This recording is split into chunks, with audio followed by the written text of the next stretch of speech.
আমার যায় আছে প্রভু তোমার চরণে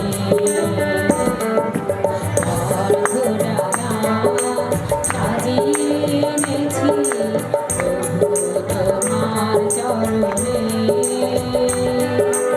প্রভু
তোমার চরণে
চোখ বন্ধ করবো, হাতকে উঠাবো।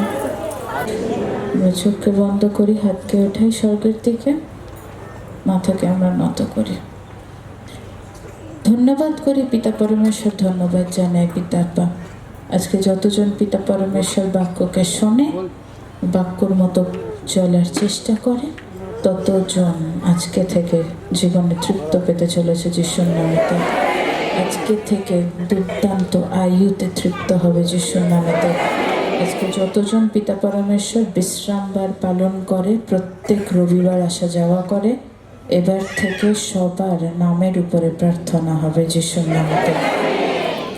এবার থেকে যতজন আসবে, যতজন সন্তান স্বামীকে প্রত্যেক রবিবার করে নিয়ে আসবে, ততজনের বাড়িতে এবার থেকে প্রার্থনা হবে যিশুর নামেতে। তাদের ফ্যামিলির উপরে প্রার্থনা করা যাবে যিশুর নামেতে। পিতা পুত্র পবিত্র আত্মার সামর্থ্যে চাইছি, আমেন আমেন। আচ্ছা, আমরা কতজন জানি আমাদের আজকে সিরিজ 3, যেখানে আমরা বুঝবো আবার। কতজন তৈরি? আচ্ছা, আমরা যে বাক্যের মধ্যে আছি, আমরা কতজন ধাপে ধাপে বুঝছি কি না? আর কতজনের ভালো লাগছে? কতজনের এনার্জি আসছে যে প্রভু যিশু আমাদের মধ্যে কাজ করবে, সেম যে আদি পুস্তকে কাজ করেছে? আমেন। তো আমরা প্রথম বিষয়, আমাদের আজকে টপিক 3 নম্বর সিরিজের টপিক, আপনার দরকার যেটা আপনাকে দেওয়া হবে সেটা। হালেলুয়া। আপনার কোনটি দরকার যেটা আপনি আজকে লিখেছেন? হ্যাঁ কি না? প্রেয়ার রিকোয়েস্ট দিয়েছেন, যেটা আপনি বলেছেন, আমার মেয়েরা লিখেছে, আপনার কারুর লিভারের প্রবলেম আছে, আজাদ হওয়া চাই হবে, যেটা আপনার দরকার সেটাই আপনাকে দেওয়া হবে। যেটা আপনি চাইবেন এবার থেকে সেটাই আপনি পাবেন। Amen amen. কতজন তৈরি? ঈশ্বরকে দরকারের কথা বলার জন্য তৈরি কিনা? তৈরি কিনা? গ্রেট। আমরা একটু মনকে স্থির করি, চোখকে আমরা বন্ধ করব। আমাদের কেন বললাম আত্মাকে একটু শান্ত করি, তখনই আমাদের হোলি স্পিরিট আমাদের মধ্যে কাজ করেন।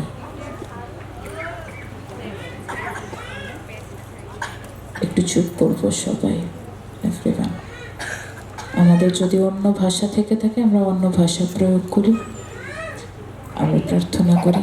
আমরা যদি কারোর মন বা এরকম আত্মা বেরিয়ে যায়, যদি বলে আমরা একটু ব্যস্ত বা অন্য জায়গায় মন চলে যাচ্ছে, সেটা আমরা টেনে আনার চেষ্টা করি, আমাদের মধ্যে প্রবেশ করার চেষ্টা করি সেটা। কারণ প্রভু যিশু স্বয়ং ঈশ্বর। প্রভু যিশু বলে আমি সবসময় তোমাদের পথ ভালো দেখাই আর ভালো দেখাবো এবার থেকে। আমেন। তো আমাদের পরিস্থিতি যতই খারাপ হোক না কেন, প্রভু যিশু আমাদের মধ্যবর্তী আছেন। কতজন বিশ্বাস করে সেটি? বিশ্বাস করে সেটি? করে? সত্যি বিশ্বাস করে? প্রভু যিশু বলছে আপনার যদি পরিস্থিতি খুব খারাপ হয়, আপনার পারিবারিক পরিস্থিতি যদি খুব খারাপ হয়, অনেকজনের দেখেছি বা আমি অনেকজনের প্রেয়ার রিকোয়েস্টেও দেখেছি, সেটা আমি অনুভবও করি আপনাদের মুখ চোখের অবস্থা দেখে। কারুর অর্থের কন্ডিশন খুব খারাপ, সেটা ঈশ্বর আমায় জানান দেয়, বা অনেকে দুঃখী হয়ে আসে চার্চের মধ্যে, সেটাও আমাকে জানান দেয়। তাই প্রভু যিশু বলে দুঃখী হয়ে এসো না, তুমি আনন্দে আসো, তুমি শয়তানকে দেখাও তুমি আনন্দে আছো। যত আমরা কান্না করব, যত আমরা ঈশ্বরের কথা না মানব, তত আমাদের শয়তান আক্রমণ করবে। হালেলুয়া। তো সর্বদা আমরা বাড়িতে এবার থেকে কিছু নিয়ম আছে যেটা আমরা আজকে থেকে করব। আমরা এবার শুনি। যাদের পরিস্থিতি খুব খারাপ, লোন হচ্ছে না, অর্থের অবস্থা খুব খারাপ, আমি বলেছি কয়েকজনের সাথে আমি কথা বলবো, কিন্তু আপনাদের কটি দেওয়াল? কটা? 4টে দেওয়াল। তো আপনাদের 4টে দেওয়ালে আজ থেকে তেল লাগাবেন। কি লাগাবেন? ঘরের তেল নয়, অ্যানয়েন্টিং অয়েল, হোলি স্পিরিটের অয়েল। হাতের মধ্যে তেল নেবেন, নিয়ে আপনি ক্রুশ করবেন প্রত্যেকটা দেওয়ালে। 4টে দেওয়ালে ক্রুশ করবেন আর পিতাকে বলবেন পিতা তোমার রক্তে ঘরে দিলাম। আমেন। কেন? কারণ বিষয়টা হচ্ছে একটাই, আমরা যে ঈশ্বরে আছি সেটা, আমি আমার কথা দিয়ে বলি, আমি যে ঈশ্বরে আছি, আমি যে ভালো হচ্ছি, পরের ভালো লাগছে না। আমি যে আনন্দে আছি সেটা পরের ভালো লাগছে না। ব্যাপারটা একটাই, আমরা যদি হোলি স্পিরিটের আন্ডারে থাকি, তাতে প্রভু যিশু কাজ করেন। আমেন। আমি একটা মেম্বারের বাড়িতে গেছিলাম, আমার সেটা কটা ওরকমই একজন মেম্বারের বাড়িতে আমি গেছিলাম, সে খুব অসুস্থ ছিল। তার বাড়িতে গিয়ে দেখি যত বাজে গন্ধ, যত বাজে, মানে বলতে গেলে খুব অসুস্থ ছিল বলে আমাকে যেতে হয়েছে। তো বাড়িতে গিয়ে দেখি যত রকমের বাজে নেগেটিভিটি বাড়ির মধ্যে আক্রমণ করে রেখে দিয়েছে। যেমন বাইরের সমালোচনা, কেউ এসে আপনাকে বলল প্রভুতে তুমি গেছো, তারপরেও তুমি শান্তিতে নেই, মানে মানে কৈফিয়ত করছে, মানে কোয়েশ্চেন করছে। আপনারা বুঝতে পারছেন কি আমার ভাষাটা? বুঝতে পারছেন তো? হ্যাঁ, এটা এরকম করছে। তো তাতে তারা হ্যাঁ বলছে না, তাতে বলছে এরকম বলো না, এরকম ভালো লাগে না, মানে জিনিসটা অ্যাভয়েড করার চেষ্টা করছে আমার মেম্বাররা। তো বিষয়টা কি একটাই, যেটা অন্য কেউ ভালোবাসে না যেটা আমরা করি।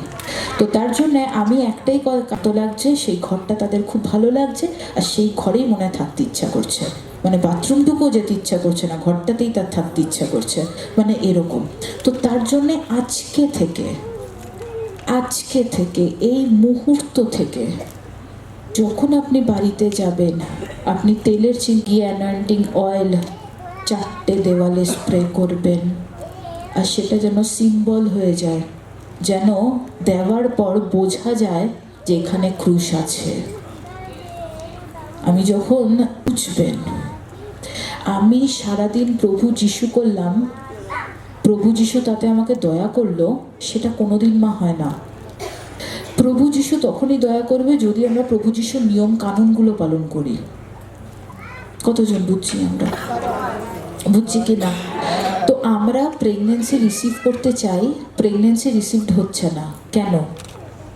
কারণ বাড়িতে নিশ্চয়ই কারোর চোখ পড়ে আছে আপনার গর্ভের প্রতি, নিশ্চয়ই পাড়ার কেউ আছে, কেউ কারোর মধ্যবর্তী কোনো আত্মীয় স্বজন কিছু করছে। আমার দেখার দরকার নেই সেটা। আমার দেখার একটাই বিষয়, আপনার কাছে আপনি যে ঈশ্বরকে ডাকছেন, ঈশ্বর আপনার কথা কেন শুনছে না? তার মানে আপনার ডাকার কিছু একটা ভুল হচ্ছে, বা আপনি নিয়ম কানুনে চলছেন না। আপনি দেখবেন আপনি যখন একটা নিয়মে চলবেন, সকালে উঠে ব্রেকফাস্ট করলাম, ব্রেকফাস্টের পর বেরোলাম, বেরিয়ে আবার দুপুরবেলা লাঞ্চ করলাম, টাইমিং যদি আমরা খাই, দেখবেন আপনাদের কোনো রোগ ধরছে না। কতজন শুনছি আমরা? আর আমার কথাটা বাবা একটু শোনো। আমরা যত নিয়মে থাকি না, আমাদের শরীর ভালো থাকে, হ্যাঁ কি না? টাইমিং যত খাই, বাচ্চাদের দেখবেন টাইমিং খাওয়ান, বাচ্চাদের কোনো কষ্ট হয়? কিন্তু বড়দের কষ্ট হয়, কম কষ্ট হয়। আমরাও যদি টাইমিং করতে থাকি, তাহলে দেখবেন আমাদেরও শরীর ডায়েটের মধ্যে আছে, ভালো আছে, সুস্থ লাগছে, খোলাখুলি লাগছে, গ্যাস হচ্ছে না, অম্বল হচ্ছে না, অ্যাসিডিটি হচ্ছে না। সেম জিনিস, সেম জিনিস। আমরা যদি প্রভু যিশুকে টাইমিংয়ের মধ্যে নিই, আমরা যদি প্রভু যিশুকে নিয়মের মধ্যে নিয়ে নিই, তাহলে প্রভু যিশু আমাদের মধ্যবর্তী কাজ করবেন। আমার আজকে রোগ হলো, আমার আজকে কিডনিতে প্রবলেম হলো, আমার আজকে ক্যান্সার হলো, আমার আজকে সব কিছু শেষ হয়ে গেল, তখন আমি গিয়ে অ্যানোয়েন্টিং অয়েল ওয়াটার ইউজ করলাম, তাতে আমি রেখে দিলাম শোকেসের উপর তুলে যে কখন আমার রোগ হবে তখনই আমি খাবো, তাহলে এই তেল জল কাজ কোনোদিন করবে না। রোগ থাকবে না, এটাই স্বাভাবিক। রোগ যদি থাকে তাহলে কন্টিনিউ করুন, রোগ না থাকলেও কন্টিনিউ করুন, যদি বংশতে কোনোভাবে যেন রোগ আর জীবনে না আসে তার জন্য। আমেন। অনেকে চিন্তা ভাবনা অনেক কিছু করে, কিভাবে হলো, আমি কারুর ক্ষতি করলাম না, আমার ক্ষতি কে করলো, আমি কারুর জীবন শেষ করলাম না, আমার জীবন কেন শেষ করলো। আপনি শুনবেন শুধু প্রভু যিশুর কথা। প্রভু যিশু আপনার কাছ থেকে কি চাইছে সেটা আপনি শুনুন। আপনাকে কি ঈশ্বর চাইছে নিতে? আপনাকে কি ঈশ্বর গ্রহণ করতে চাইছে? চাইছে বলে আজকে আপনারা এখানে বসে আছেন। যদি না চাইতো তাহলে আপনারা মার্কেটে ঘুরে বেড়াতেন। আপনাদের চাইছে তাই আপনারা বসে আছেন, আপনাদের চাইছে তাই আপনারা সাদা কাপড় পরেছেন। আচ্ছা, এটা আমাদের সাইন যে আমরা এটা পরে আছি। আমরা পবিত্রতা, দেখুন এতে যদি একটা কালো দাগ পড়ে যায় দেখবেন কেমন লাগবে দেখতে। সেরকমই জীবনটা এরকম সাদা করুন, সচ্ছল করুন, ক্লিন করুন, পবিত্রতায় আনুন। দাগ যদিও বা কেটে দেয়, আমরা আবার সাদা করে নেব জীবনটি।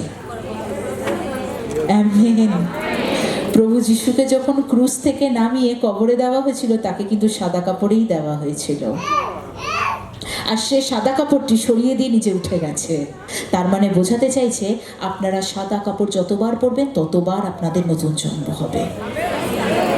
আপনারা নতুন রোগকে বের করে দিয়ে নতুনভাবে আপনারা জন্ম নিলেন। Amen, amen. আমরা বুঝি আমাদের পরিস্থিতি আমাদের আজকে বদলাতে চলেছে যিশুর নামেতে, বলি আমেন। আজকে কতজন জানে ইজাকের জীবন? ইজাক জানতো না ইজাকের সাথে পরদিন কি হতে চলেছে। হালেলুয়া। কতজন শোনার জন্য তৈরি? তৈরি কিনা? লাস্ট আমি কি বলেছিলাম? রুটি শেষ হয়ে গেছে, জল শেষ হয়ে গেছে, কিন্তু মা ভেবেছে ছেলে মারা গেছে ইসমাইল, কিন্তু ইসমাইলকে প্রভু যিশু জীবন দিয়েছে। তার মানে কি? আপনারা যদি মনে করেন আপনারা মারা গিয়েছেন, তার মানে ইসমাইলের মতো আপনারাও জীবন পেতে চলেছেন। আমেন। যদি আপনারা বিশ্বাস করেন প্রভু যিশু জীবিত আছে, আমার কাজও জীবিত হবে, তাহলে আপনার কাজও জীবিত হতে চলেছে যিশুর নামেতে। কিন্তু আমরা একটা জিনিস জানি যে আমাদের এই মিটিং হওয়ার পর আমার পরে কি হবে সেটা আমরা কিন্তু জানি না। কতজন জানে যে পরে কি হবে? জানে? জানে না। আমি জানি না, আমি তো পাস্টার, আমি জানি না কালকে কি হবে। একটু বাদে বেরিয়ে আমার সাথে কি হবে, কিন্তু আমি জানি আমি যখন ঈশ্বরকে গ্রহণ করেছি আমার সব ভালো হবে, খারাপ দূর হয়ে যাবে।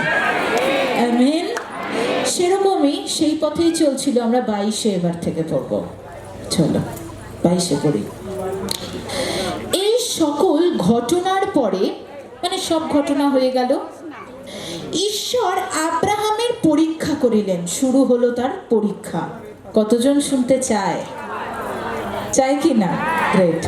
আমি কেন আদি পুস্তক আব্রাহামের পরীক্ষা করিলেন। তিনি তাহাকে কহিলেন, হে আব্রাহাম।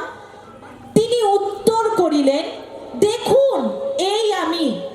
প্রভু যিশু কি বলছে আব্রাহামকে? হে আব্রাহাম। বলে, প্রভু এই আমি তোমার সন্তান।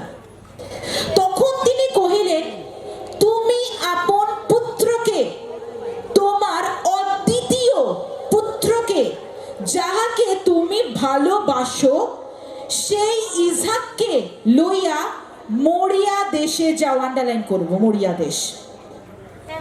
কোন দেশ? কোন দেশ? আওয়াজ আসছে না? আওয়াজ আসছে না? প্রভু যিশু আপনাদের বলছে, বাড়িতে বসে থেকো না, মিনিস্ট্রিতে আসো। আব্রাহামকে যেমন বলছিল, আব্রাহাম তুমি তোমার একমাত্র পুত্র ইসহাক, যাকে তুমি কষ্ট করে পেয়েছো, অনেক কাঠখড় পুড়িয়ে অনেক কষ্ট করেছো, অনেক মানুষের নিন্দা শুনেছো, অনেক দুঃখ ভোগ করেছো, তারপরে তুমি পেয়েছো তোমার সন্তানকে। তাকে নিয়ে তুমি মরিয়া দেশে যাও। কি বলছে এবার শুনি। এবং তথাকার যে এক পর্বতের কথা আমি তোমাকে বলিব, তাহার উপরে তাহাকে হোমার্থে বলিদান করো। দেখো, যেই সন্তানকে কষ্ট করে পেয়েছে, দুঃখ ভোগ করে পেয়েছে, তাকে বলছে কি বলিদান দাও। দেখো কত বড় পরীক্ষা করেছে। প্রভুতে আসার পরে যদি মানুষের লিভার এফেক্ট করে, তার মানে এটা আপনার ঈশ্বর পরীক্ষা করছে। ঈশ্বরে আসার পরে যদি আপনার হাত কেটে যায়, এটা ঈশ্বর আপনাকে পরীক্ষা করছে। আপনি যদি ঘর থেকে বেরিয়ে যান, এটা ঈশ্বর আপনাকে পরীক্ষা করছে। কেন জানেন? ঈশ্বর চায় আপনি ভরসা তার উপর রাখছেন কিনা সেটা যাচাই করার জন্য। আমেন। আপনি যখন ঘর থেকে বেরিয়ে যাচ্ছেন, আমার কথাটা বুঝবেন, আপনি যখন পরিস্থিতিতে ঘর থেকে বেরিয়ে যাচ্ছেন, আমি যখন পিছন ঘুরে বলবো ঈশ্বরকে পাওয়ার পরও আমাকে বেরিয়ে যেতে হলো, তার মানে আপনি বেরোনোর সাথে সাথে আপনি মিনিস্ট্রিটাও বেরিয়ে যাচ্ছেন, আপনি স্বর্গ থেকেও ত্যাগ হয়ে যাচ্ছেন। কিন্তু আমরা যদি বেরোনোর সাথে সাথে বলি, জিতে গেছি ঈশ্বরের নামেতে, চলো যেখানে পথ আছে সেখানে গিয়ে বসে পড়বো। মাটি তো ঈশ্বরের, দালান তো ঈশ্বরের, সবই তো ঈশ্বরের, তাহলে স্থানটাও আমার ঈশ্বরের। আমি সেখানে গিয়েই বসবো যদি আমাকে বের হতে হয়। আমেন চলছে। আমেন। কতজন বুঝতে পারছি কি বলছে? এবার পড়ি। পরে আব্রাহাম প্রত্যুষে উঠিয়া গর্ধব সাজাইয়া 2 জন দাস ও আপন পুত্র ইসহাককে সঙ্গে লইলেন। হোমের নিমিত্তে কাষ্ঠ কাটিলেন। হোম হবে সেখানে, তার জন্য কাঠ কাটছে। আর উঠিয়া ঈশ্বরের নির্দিষ্ট স্থানের দিকে গমন করিলেন। আবার মরিয়া দেশে রওনা দিচ্ছে। 3য় দিবসে, মানে 3য় দিন, আব্রাহাম চক্ষু তুলিয়া দূর হইতে সেই স্থানে দেখিলেন। তখন আব্রাহাম আপন দাসদিগকে কহিলেন, তোমরা এই স্থানে গর্ধবের সহিত থাকো, আমি ও যুবক আমরা এই স্থানে গিয়া প্রণিপাত করি, পরে তোমাদের কাছে ফিরিয়া আসিব। যতজন দাসদের নিয়ে গেছে তারা কি বলছে? আমরা একটা জায়গায় গিয়ে আমরা প্রার্থনা করছি, আমরা প্রণিপাত করছি। কেন ঈশ্বর এরকম পরীক্ষা নিচ্ছে? আমরা ঈশ্বরের কাছে চাইবো, ঈশ্বরের কাছে কাঁদবো, ঈশ্বরের কাছে বলবো, নিশ্চয়ই ঈশ্বর আপনার কথা শুনবে। আমেন। আপনি যে দীর্ঘদিন ধরে কাঁদছেন, ঈশ্বর আপনার কথা শুনবেন। আপনি যে ঈশ্বরের কাছে মাথা নত করছেন, ঈশ্বর আপনার মাথা নত দেখছেন। ঈশ্বর যে আপনার পরীক্ষা নিচ্ছে, সেই পরীক্ষায় আপনিই একদম পাশ করবেন। যে পরীক্ষা পাঠিয়েছে সে ফেল করতে চলেছে। আমেন।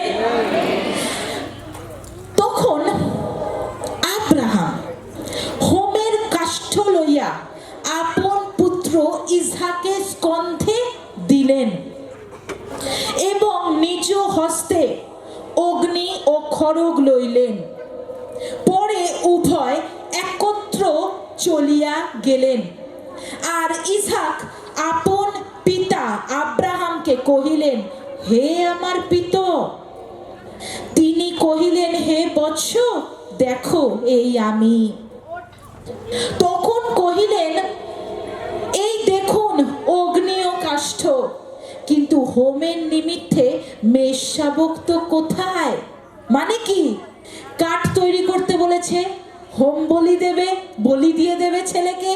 কাঠ তৈরি করছে, অগ্নি মানে আগুন রেখেছে, কাঠ রেখেছে, আর কি রেখেছে? খড়গ। হালেলুয়া। সে তরোয়াল খড়গ রেখেছে, যে খড়গ দিয়ে সে সন্তানকে বলিদান দেবে। দেখো, বোঝো, বুঝতে হবে। তখন ঈশ্বরকে কি বলছে? হে পিতা, সব তো তোড়জোড় করেছি, কিন্তু একটা মেষপাল তো নেই। কতজন শুনছি আমরা? একটা মেষ তো নেই, কি করব? সব তো তৈরি, আমার ছেলে তৈরি, আগুন তৈরি, কাঠ তৈরি, খড়গ তৈরি, সব তৈরি, কি করব বলো? কিন্তু তার মনে একটা ভয় নেই, তার মনে দুঃখ নেই যে 90 বছর বয়সে সারা গর্ভবতী হয়েছিল, আর সেই ছেলেকে ঈশ্বর নিতে চাইছে। আজকে প্রভু যিশু আপনাদের কেন চাইছে জানেন? পরিস্থিতি ভালো করার জন্য। প্রভু যিশু আপনাদের কেন চাইছে জানেন? ঈশ্বর আপনাদের ভালোবাসেন বলে। ঈশ্বর কেন আপনাদের কাছে নিতে চাইছেন জানেন? কারণ ঈশ্বর চাইছে, অনেক দুর্বল মানুষ তো ছেড়ে দিয়ে ঈশ্বরকে চলে গেছে কাছ পেয়ে, আপনারা আর যাবেন না, ঈশ্বর আপনাদের ভালোবাসেন বলে। আমেন। কি বলছে আমরা শুনি। আব্রাহাম কহিলেন, বৎস, ঈশ্বর আপনি হোমের জন্য মেষ শাবক যোগাইবেন। তখনও বলছে, সব তৈরি, মেষ ঈশ্বরই আপনিই দেবেন আমাকে। তখন পরে উভয় একসঙ্গে চলিয়া গেলেন। ঈশ্বরের নির্দিষ্ট স্থানে উপস্থিত হইলে আব্রাহাম সেখানে যজ্ঞবেদী নির্মাণ করিয়া কাষ্ঠ সাজাইলেন। পরে আপন পুত্র ইসহাককে বাঁধিয়া, দেখো কতটা কষ্টের মধ্যে বাঁধছে, ইসহাককে তার ছেলেকে বাঁধছে, বাঁধিয়া বেদিতে কাষ্ঠের উপরে রাখিলেন, কাঠের উপরে রাখছে। এবার বেদি তৈরি করেছে। এমন সময় পরে আব্রাহাম হস্ত বিস্তার করিয়া, হাত উঠিয়ে আপন পুত্রকে বধ করণার্থে খড়গ গ্রহণ করিলেন। খড়গ ধরে হাতকে উঠিয়েছে যে এবার কাট। দেখো, এমন সময় আকাশ হইতে, বলো কি হইতে? আকাশ হইতে, আকাশ হইতে, একসাথে পড়ি, সদা প্রভুর দূত তাহাকে ডাকিলেন, কহিলেন, আব্রাহাম, আব্রাহাম। তার মানে কি? দেখবেন পরীক্ষা যখন আসে, শেষ একদিন হবে, শুরু হয়েছে, শেষও আছে। আপনার জীবনে অন্ধকার এসে, আমি যখন ছোট ছিলাম না বাবা, কেন এই কথাটা, আমি যখন ছোট ছিলাম আমার বাবা আমাকে বলতো, বাবা তোর অনেক কষ্ট হচ্ছে, চেস্ট ইনফেকশন হয়েছে। কথা বলতে পারতাম না, মুখ থেকে রক্ত বেরোতো আমার। ডাক্তার জবাব দিয়ে দিয়েছিল, আমি ইডিএফে ভর্তি থাকতাম, মানে 6 মাস অন্তর অন্তর আমি ভর্তি হতাম ইডিএফে। তখন ডাক্তার যখন জবাব দিয়ে দেয়, বাবা আমাকে বলে ছোট অবস্থাতে, স্যালাইন, এই হাতে স্যালাইন ফুলে যাচ্ছে বলে আর এক হাতে দিয়েছে, আর এক হাতে স্যালাইন ফুলে আছে বলে পায়ে দেওয়া এবার শুরু করবে। মা তখন বলেছে আর কষ্ট দেবে না, ও তো হাঁটতে পারবে না আর। তখন আমার বাবা আমাকে কানে এসে বলেছে, বাবা এখন অন্ধকার আসলে কালকে দেখবি সকালটা হবে, হতেই হবে সকালটা। আজকে তাই আপনাদের এই জোরটা দিয়ে আমি বলি, আজকে অন্ধকার এসছে, লিভার প্রবলেম হয়েছে, দুঃখ হয়েছে, কষ্ট হয়েছে, চিন্তা করবে না, প্রভু যিশুর সকাল আপনার জীবনে দেবে। আবার সূর্য উঠবে, আবার আকাশ থেকে কথা আসবে, আবার আপনি বড় হবেন যিশুর নামেতে, আবার মাথা উঁচু করে আপনি বাঁচতে পারবেন। আমেন। আমাকে তো পাড়ার লোক আমাকে দেখে আর এরকম ভাবে তাকিয়ে থাকে, এই সাইড করে দেয়, মানে আমি তাদের মধ্যেই ঢোকার চেষ্টা করি, ঢুকে হাঁটতে থাকি, মানে আরো দূরে যা। জানো তো এরকম হয় আমার সাথে। পাড়ার লোক ধরো গল্প করছে, দেখলো আমাকে, আমি অফিস থেকে আসছি, সরে গেল, আমি তাদের মধ্যে থেকেই বেশি বেশি করে যাই, আরো দূরে সরো। আমাকে যে এসে বলে না পাড়ার লোক না করছে আমি আসতে পারবো না, তারা ভীতু, কোনোদিন ঈশ্বরকে দেখতে পাবে না তারা।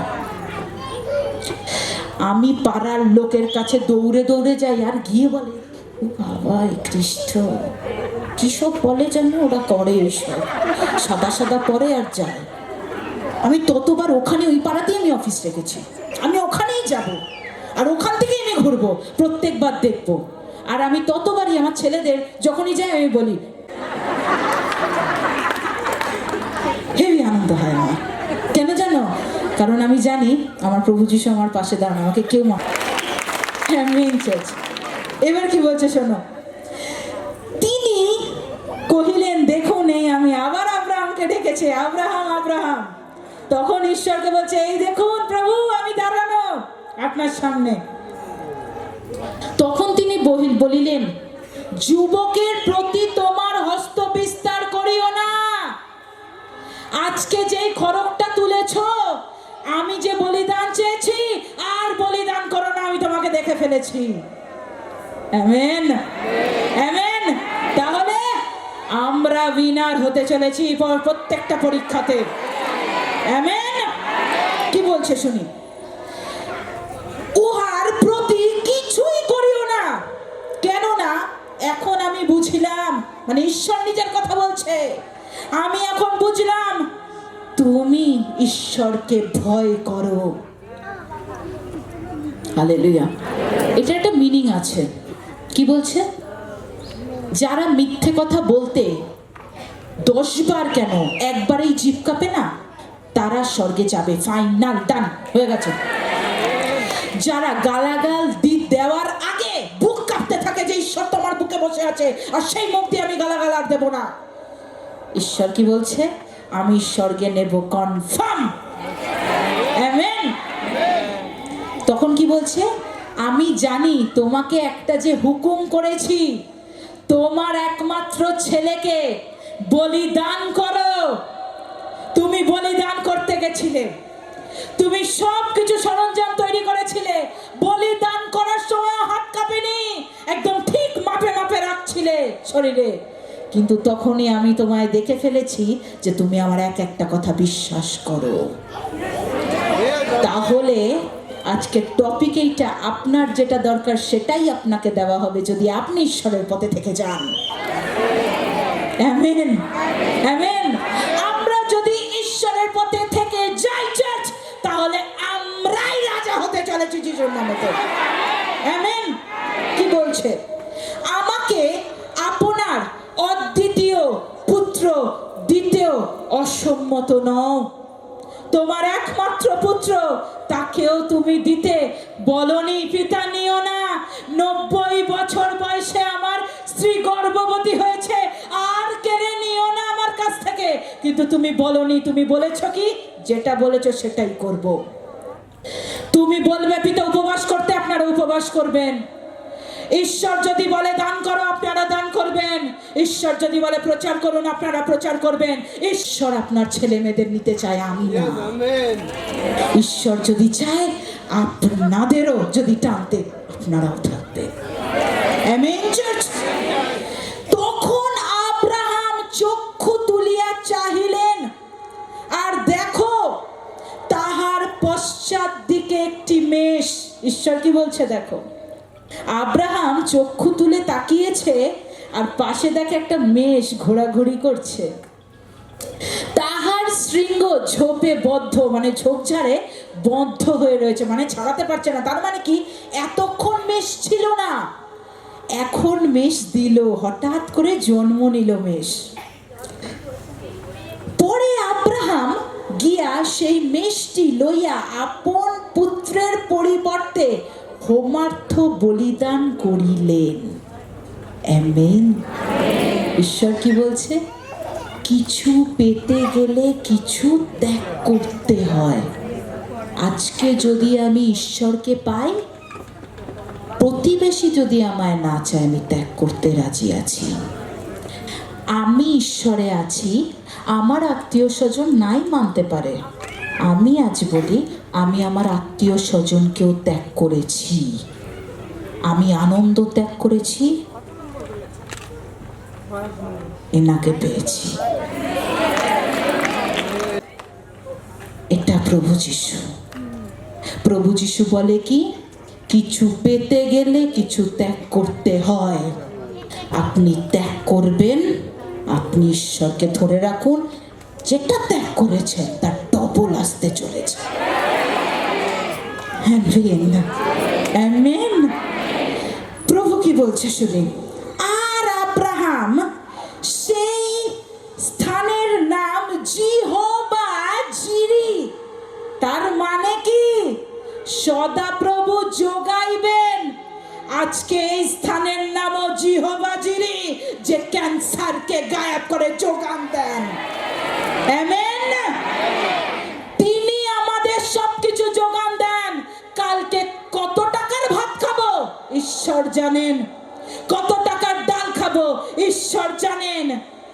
ঈশ্বর যোগাইবেন। আমাদের মধ্যে ঈশ্বর বসবাস করছে, আমরা বেঁচে আছি মানে ঈশ্বর বেঁচে আছে। Amen church. রাখিলেন এই জন্যে অদ্যপি লোকে বলে সদাপ্রভুর পর্বতে যোগানো হইবে। আমেন। আজকে আমাদের পর্বত নেই, কিন্তু এইটা আমাদের পর্বত, যেখানে সবকিছু যোগানো হচ্ছে, যেখানে চাকরি দেওয়া। হারিয়েছেন সেটা আপনার জন্য উপযুক্ত ছিল না, এখন যেটা হবে সেটা আপনার বংশের জন্য উপযুক্ত হবে। Amen church. যে ত্যাগ করে সে পায়। প্রভু যিশু বলছে, আমি তোমাকে সেটাই দেব যেটা তুমি আমার কাছে চাইবে। বাবা, তুমি আমার কাছে চাও, আমি তোমাকে দেব। তুমি আমার কাছে প্রেম চাও, প্রেম দেব। তুমি আমার সঙ্গে বন্ধুত্ব তৈরি করো, বলবে। যিশু বলে, যদি তুমি আমার সাথে বন্ধুত্ব করো, তোমার জন্য আমি প্রার্থনা করিব। তুমি যদি আমার কথা শোনো, প্রভু যিশু তোমার কথা শুনতে চলেছে। কারণ ঈশ্বর কি বলেছে, তুমি যদি দাস দাসীকে প্রেম করো তাহলে তুমি আমায় প্রেম করো, আর তুমি যদি আমায় মানে প্রভু যিশুকে প্রেম করো তাহলে আমার সন্তানকেও তুমি প্রেম করিবে। Amen church.